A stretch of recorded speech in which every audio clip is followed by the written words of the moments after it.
Have you ever used a Savecode in Scratch? The likeliness is if you clicked on this video, you probably have. Savecodes can be useful, but they have three main problems. You have to use them every time you play, they are easy to lose, and easy to cheat or hack.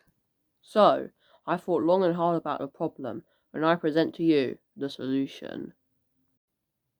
Username linked savecodes, so without further ado, let's start coding.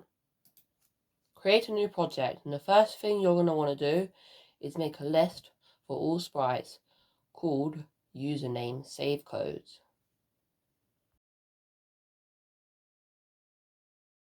Now it's time to start coding. When green flag clicked, drag in an if-else block, and if username savecodes contains username, then we need to make a new variable called saveindex for all sprites. Now we're going to set the save index to the item of username in username savecodes +1. I'll get into the +1 in a minute and explain why we need that. The username savecode system relies on two items in the list to work. First is the username of the user. The second is the savecode, which is stored after it. The reason we need the +1 is so we can access the savecode. If there is none in there, we will add one in, and that will be shown later. Create a new variable called level for all sprites, and while you're at it, delete the myVariable variable.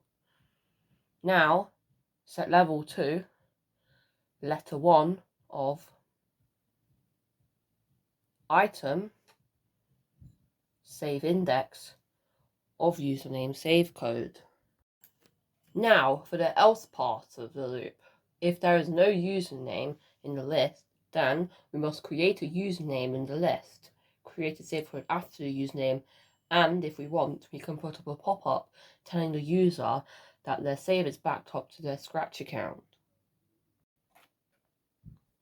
Put an if block and a not inside of it.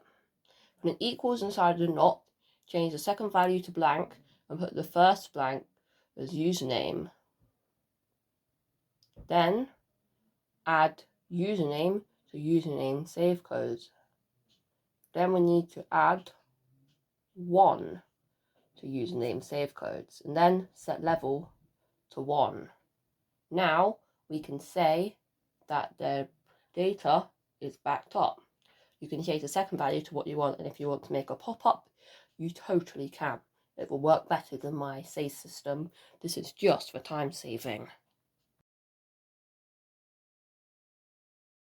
Let's kick this up a notch. There are two things we can do. Reset data. Press the key or button to reset data, restart it for it to go into effect. And we can do recover data. Press a key or button to recover data, and the saved data will automatically recover. Let's start by tackling resetting data. When the R key is pressed, R stands for reset, so I'm going to put R. Delete, and another delete. The first delete will have a save index, and the second will have item of username savecodes. Now we need to tackle data recovery. When the D key is pressed for data, ask, enter savecode.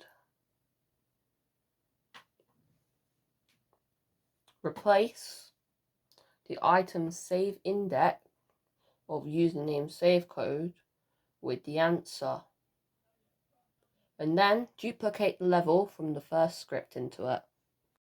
It's testing time. Press the green flag, and it says the data is backed up. If we press R, it will reset. If we press D, we can enter a savecode. The number will correspond to the level we are on in the game. Thanks for watching the video. Make sure to like and subscribe for more content, and challenge your 10,000 out.